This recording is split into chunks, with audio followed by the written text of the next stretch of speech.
Assalamualaikum semuanya, selamat datang kembali di channel Hidayah Ilahi, channel yang akan membahas berbagai kisah nyata Islami yang menginspirasi dalam cerita bergambar. Jika kalian tertarik, silahkan like dan subscribe channel ini agar bisa mencapai 1 juta subscriber.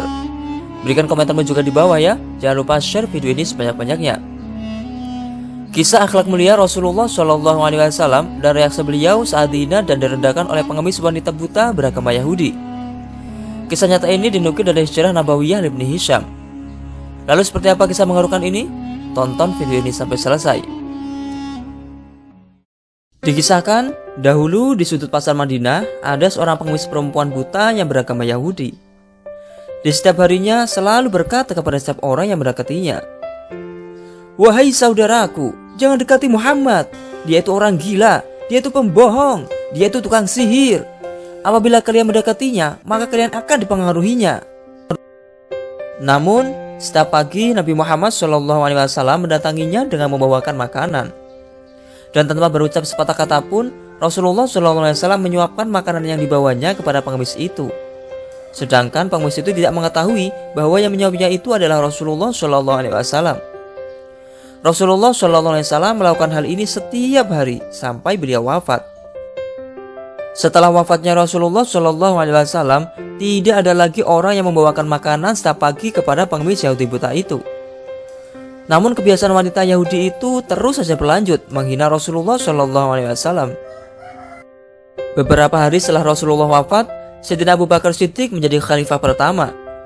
Dia berusaha memimpin seperti kepemimpinan Nabi Muhammad SAW dan ingin sekali menjalankan hidup seperti baginda Nabi. Untuk bisa mencapai tujuannya, Sayyidina Abu Bakar bertanya kepada Aisyah, istri Nabi, "Wahai Ummi Amirul Mukminin, apa saja kebiasaan Rasulullah semasa hidup selain ibadah yang belum aku kerjakan?" Aisyah menjawab, "Semua kebiasaan baginda Nabi telah engkau laksanakan, kecuali satu hal. Setiap hari baginda Nabi selalu mengambil makanan dari rumah dan makanan itu beliau bawa ke sudut kota Madinah. Di sana dia menyuapi seorang nenek Yahudi yang tunanetra." Sayyidina Abu Bakar pun segera mengambil senapan makanan di dalam rumahnya dan pergi ke tempat disebutkan Aisyah. Sampai di sana dia menemukan nenek dimaksud.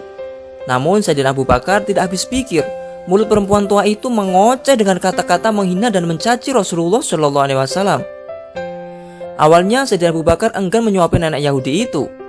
Namun dia teringat kata-kata Aisyah. Akhirnya dia menghampiri dan menegur perempuan tua itu. "Wahai nenek, diamlah. Sesungguhnya aku akan menyuapimu," kata Sayyidina Abu Bakar. Nenek itu menjawab, "Terima kasih, tapi sebelum itu aku hanya ingin mengingatkan engkau, hai orang baik. Jika kau mendengar nama Muhammad, maka jauhi dia, karena sesungguhnya dia adalah pembohong dan pendusta." Kemudian Sayyidina Abu Bakar mulai menyuapi nenek buta itu.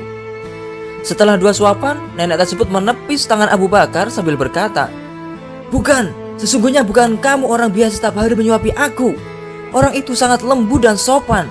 Bukan, kau bukanlah orang itu." Mendengarkan ucapan nenek itu, Sayyidina Abu Bakar menangis dan berkata, "Wahai nenek tua, sesungguhnya orang yang biasa menyuapimu setiap hari itu sekarang telah tiada, karena dia telah wafat beberapa hari lalu. Dialah Nabi Muhammad SAW yang selalu engkau caci maki dan engkau hina." Mendengar penuturan Sayyidina Abu Bakar, nenek Yahudi itu tersungkur menangis dan menyatakan penyesalannya. Dia akhirnya memutuskan untuk masuk Islam karena keindahan akhlak Rasulullah SAW. Wallahu a'lamu bishawab wal muradi. Nah, dari kisah ini betapa besar cinta kasih sayang Rasulullah SAW kepada seluruh umatnya, meskipun dia beragama non-Islam. Tapi karena keluaran akhlak beliau dapat menjadikan banyak orang sadar untuk memeluk agama Islam. Semoga kita dapat meneladani akhlak mulia Nabi Muhammad SAW dalam kehidupan sehari-hari dan mendapatkan syafaatnya di akhirat kelak nanti. Terima kasih telah menonton video ini. Jangan lupa tinggalkan jejak dengan cara klik like, subscribe, komen, dan share video ini sebanyak-banyaknya ya, agar channel ini bisa mencapai 1 juta subscriber dan semakin eksis dalam men-sharekan kebaikan. Amin. Saya akhiri, wallahul muwaffiq ila aqwamit thoriq. Wassalamualaikum warahmatullahi wabarakatuh.